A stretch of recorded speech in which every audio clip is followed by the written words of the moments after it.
Ada hukum yang namanya hukum cause effect atau hukum tabur tuai. Jadi artinya apapun yang Anda tabur, Anda akan menuai.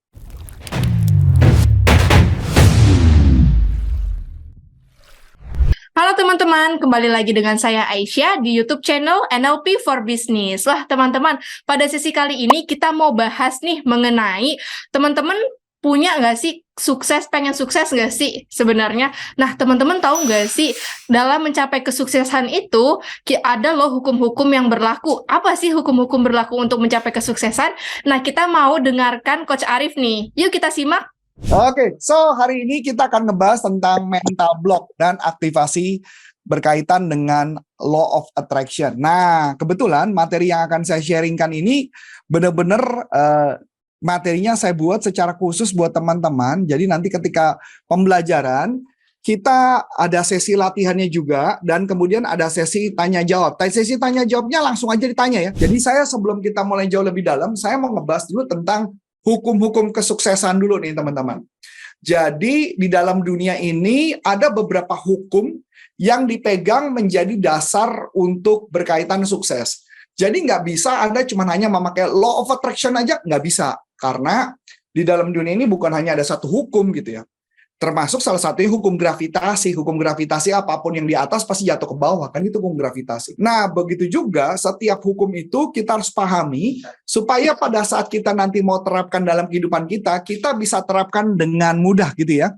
Bisa terapkan dengan mudah, bisa kita jalankan dengan mudah, sehingga nanti teman-teman bisa mengerjakan dengan baik dan bisa bagaimana cara penggunaannya dalam kehidupan kita. Nah, kita masuk yang pertama dulu. Yang pertama ada istilah yang namanya hukum law of vibration. Vibrasi itu adalah hukum ya yang berkaitan dengan vibrasi tubuh kita dengan diri kita. Mungkin yang paling gampang sederhana kayak gini teman-teman. Pernah nggak Anda lagi masuk ke dalam satu ruangan, terus Anda nggak tahu kenapa kok Anda ngerasa kok kayak nggak nyaman, kayak ada hawa-hawa tertentu. Nah itu law of vibration. Atau masuk ke dalam satu ruangan tertentu, rumah kosong tertentu kok hawanya kok kayaknya angker. Nah, itu adalah law of vibration. Nah, menariknya, law of vibration itu berpengaruh juga dalam kehidupan kita. Makanya kalau misalkan contoh, kenapa sih kok ada misalkan contoh kucing lah, kita consider kucing aja. Ada orang yang kelihatannya law of vibrasi kita jelek, kucing dekat sama kita aja bawahnya mau nyakar gitu loh ya. Tapi ada yang lucunya adalah kita deket kucing malah ada baik yang datang. Itu law of vibration-nya sangat bagus. Nah, yang ini menunjukkan bahwa kepada kita, ketika vibrasi kita jelek, apapun yang kita lakukan itu membuat kita menjadi tidak berhasil. Dan sebaliknya, hal apapun yang tadinya orangnya ogah-ogahan sama kita, pas bertemu sama kita, langsung akrab dan langsung enak dan nyaman. Can you imagine kalau setiap dari diri Anda ketemu sama customer atau ketemu sama orang siapapun yang Anda temui, orangnya langsung nyaman gitu loh. Orangnya nyaman, gue kok suka sama orang ini ya.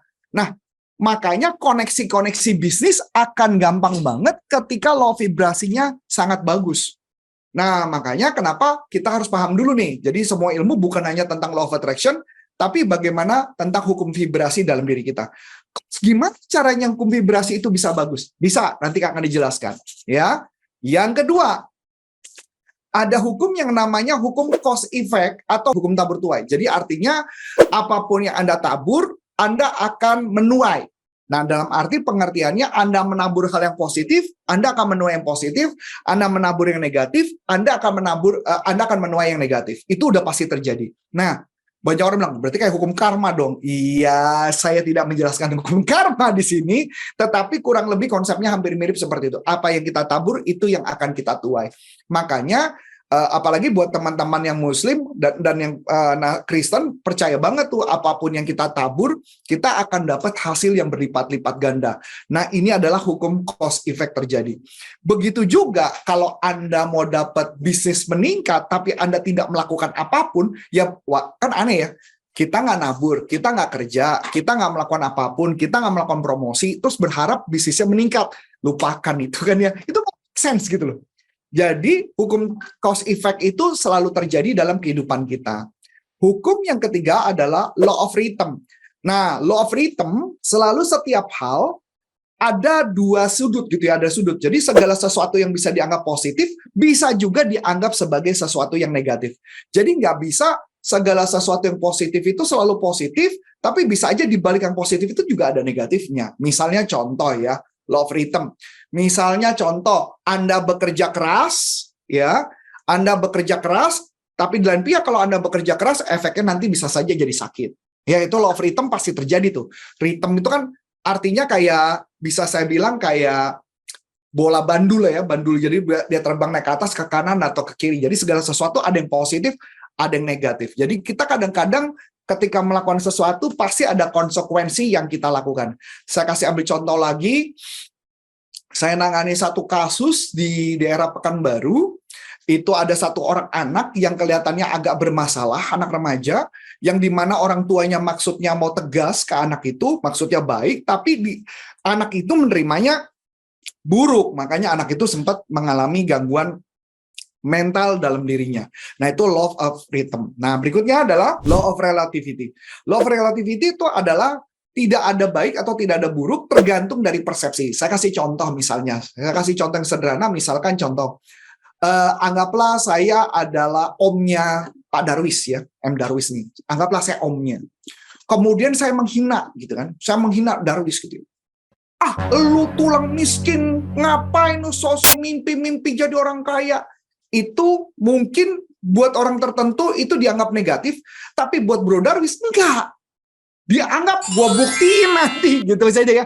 Gue akan buktiin nanti bahwa gue bisa sukses gara-gara omongan lu. Jadi segala hal dilihat dari sudut, tergantung dari persepsi. Itu yang disebut namanya law of relativity. Tidak ada baik dan tidak ada buruk. Jadi tergantung kita melihat dari sudut pandang mana. Jadi penghinaan bisa saja kita lihat dari sudut positif, dan sebaliknya hal yang positif bisa saja dilihat dari yang negatif. Contoh, saya menganggap dulu waktu saya kecil saya dipukulin oleh ayah saya, itu membuat saya jadi disiplin. Tapi buat orang lain, dipukulin itu dianggap sebagai orang tua yang melakukan apa ya istilahnya, bukan KDRT, apa namanya, kekerasan kepada anak ya, maksudnya kekerasan kepada anak. Tetapi buat saya nggak, membuat saya kalau saya nggak dipukulin mungkin saya pakai narkoba kali ya, gitu loh maksud saya. Kenapa saya bisa melihat hal itu? Kebetulan dulu adik saya yang kecil itu tidak pernah dipukuli oleh orang tua saya, sama bapak saya nggak pernah dipukuli, sama ibu saya nggak pernah dipukuli. Apa yang terjadi? Ini dulu ya, bukan sekarang. Dulu saya bisa tidak terkena narkoba, saya jadi anak yang baik. Adik saya yang kecil tidak memakai narkoba, makanya putau gitu loh. Ya puji Tuhan, akhirnya sekarang adik saya sudah sembuh, dia sudah menjadi orang yang sukses. Saya mengatakan sukses dalam arti apa? Keluarganya juga bagus, keuangannya juga bagus, gitu ya. Nah, jadi gambaran itu. Jadi setiap hal ada dua sisi, jadi nggak bisa satu sisi. Tergantung dari persepsi yang nangkep. Berikutnya ada law of gender atau law of creation. Jadi apapun yang kita tanam itu pasti tumbuh. Ini hampir mirip dong dengan cause effect. Iya. Jadi gambarannya gini teman-teman, yang sederhana. Mungkin mohon maaf saya ngomongnya agak sedikit gila ya teman-teman ya. Jadi kalau berharap kayak gini contoh. Misalkan contoh Anda punya pasangan, Anda pengen pasangan dalam arti menikah ya. Anda ingin istri Anda hamil. Saya ulang lagi, Anda pengen istri Anda hamil.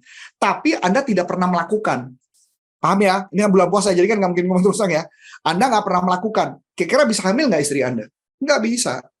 Itu yang disebut namanya law of gender atau law of creation. Anda tidak pernah melakukan, maka tidak pernah terjadi. Nah, ini yang menarik juga dari law of gender ini, artinya apa? Ini yang menarik. Menariknya adalah law of gender adalah setiap perkataan, nah ini yang menarik ya, kalau kita lihat dari sudut pandang kitab suci ya, kitab suci agama kita masing-masing. Jadi misalkan, kalau saya sebut bahasanya firman lah ya. Firman atau ayat. Jadi sebuah ayat ya, sebuah ayat itu tidak akan, ayatnya memang bagus, ayatnya memang diciptakannya bagus, Tuhan berbicara mengenai firman itu, tetapi kita tidak pernah, istilahnya bahasanya adalah tidak pernah dibuahi. Ini sama ya, kayak wanita, pasangan suami istri, menikah, suaminya tidak pernah membuahi istrinya. Saya ulang lagi, tidak pernah dibuahi. Buahi itu adalah artinya ada tindakan, ada action. Kalau nggak pernah dibuahi, nggak pernah melakukan hubungan suami istri intim, maka istrinya nggak akan pernah bisa hamil. Ya, begitu juga dengan perkataan-perkataan Tuhan atau perkataan-perkataan yang kita yakini sebuah keyakinan ya. Tapi kalau kita tidak action, kita tidak melakukannya, pertanyaannya Apakah perkataan firman itu bisa terjadi dalam hidup kita? Ya tidak. Karena ayat hanyalah ayat. Kata-kata hanyalah kata-kata. Tetapi ketika mengimani, istilah dibuahi ya. Diimani. Loh kok iman kok? Iya. Law of attraction ada kata kuncinya iman. Nanti akan kita buka. Jadi bukan hanya sekedar belief, tapi faith. Iman. Kita harus buahi, maka firman itu menjadi hidup. Jadi misalkan ambil contoh, ayat apapun yang dari agama Anda masing-masing, kalau Anda imani, dibuahi, maka iman itu akan menjadi hidup. Ini gambarnya mengenai law of gender atau law of creation. Saya stop dulu sampai sini. Ini law of attraction merupakan salah satu bagian. Jadi kalau kita memahami ini konsepnya, baru kita bisa lihat, oh pantas ya. Law of vibrasi itu kenapa ya ada orang kok suka sama saya, kok ada orang yang nggak suka sama saya. Yang paling sederhana, tim saya, sering banget ngeliat tuh, ada customer mau sejuta apapun, kalau udah ketemu saya, tuh pasti ceritanya beda aja. Ada aja nanti kok kayaknya gampang-gampang aja. Kok tadinya ngotot-ngotot kok berubah jadi menjadi orang yang jadi tertarik ke kita. Ya karena sebenarnya karena kata kuncinya adalah vibrasi kita juga positif akan mempengaruhi hasil yang positif. Ya, jadi vibrasi efek, kalau law of attraction efek. Bayangin ya, Anda law of attraction bagus, tapi vibrasi Anda jelek. Gimana mau dapat rezeki? Kita deketin orang, prospek orang, ketemu orang, apa ada hasil? Nggak bakalan. Ya, jadi setiap bagian ini merupakan bagian-bagian yang melengkapi. Sampai sini, ada yang tanya dulu? Nggak ada? Oke, saya lanjutin dulu ya. Jadi teman-teman jangan ragu-ragu, tanya aja kalau mau chatting ya. Karena ini gambarannya biar teman-teman dapat ini ya, bisa pemahaman. Saya mau, walaupun acara ini gratis buat saya harus tetap biar Anda dapat sesuatu ya, belajar di sini. Kok jika satu tempat lalu merasa kayaknya pernah ke tempat tersebut, itu kenapa ya? Oh ya, deja vu. Deja vu biasanya adalah di pikiran dari pikiran bawah sadar. Kalau Anda tanya sama saya, deja vu itu benar atau enggak? Saya cuma jawab, di dalam pikiran manusia ada yang namanya kumpulan energi, yang dimana kumpulan energi itu adalah setiap informasi di kepala setiap manusia itu masuk ke dalam sana. Istilahnya kayak gini lah ya, paling gampangnya Google Drive lah, cloud. Jadi setiap manusia kita punya Google Drive masing-masing ke alam semesta. Jadi kita bisa mengakses itu, makanya gambaran itu bisa muncul. Ya, begitu Bu Dewi Sari? Clear ya? Jadi bagian itu apakah itu benar atau enggak, itu nggak usah dipusingin, karena ada beberapa yang memang kita punya akses ke Google Drive masing-masing.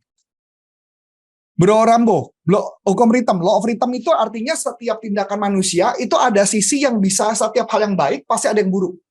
Nggak mungkin semua hal yang bisa menjadi selalu baik, pasti ada hal yang buruk kita lakukan. Misalkan kita ambil contoh, kita menebang hutan, tujuannya membangun rumah, tujuannya membaik, tapi ujung-ujungnya jadi banjir, pasti ada buruknya. Jadi nggak ada yang rumusnya di mana-mana semuanya positif, itu nggak ada. Jadi pasti ada situasi yang kita ngambil tindakan ini, pasti ada yang buruk terjadi. Saya ambil contoh juga, ini gambaran kayak gini.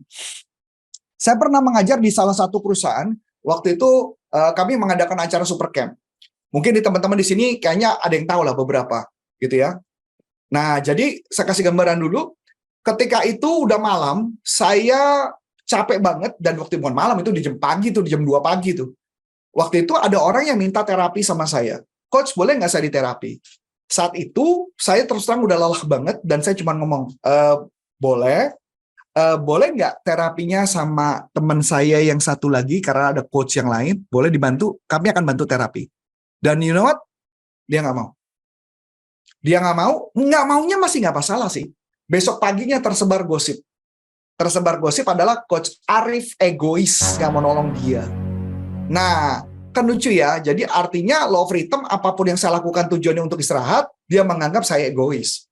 Nah, itu bahwa apapun yang kita lakukan tidak bisa selalu positif, tidak bisa. Itu gambarannya, Bro Rambo. Ya, ada aja konsekuensi, pasti ada. Coach, bagaimana membuat vibrasi seorang menjadi positif? Yes, nanti gue ceritain, Bro. Bro Prasetyo Prudential kan ya? Bukan? Oh benar, asik. Masih di sana kan, Bro? Gue make sure dulu, gue takut salah orang. Sip, thank you bro, udah datang. Nanti gue jelasin. Ada lagi mungkin pertanyaan yang lain?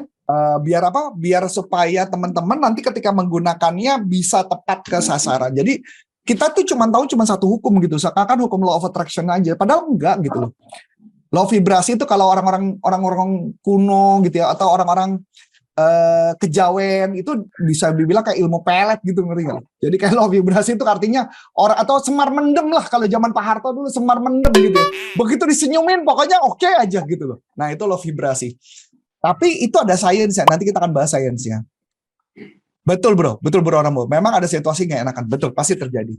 Ya, apapun yang ditindakan kita, jadi istilahnya nggak ada yang 100% kita akan bener, nggak ada bro. Ada aja yang situasi di mana ada bagian yang tetap dianggap negatif pasti ada oleh tertentu. Oh ya, semar mesem ya? Oh, bukan semar mendem ya. Semar mendem makanan kali ya.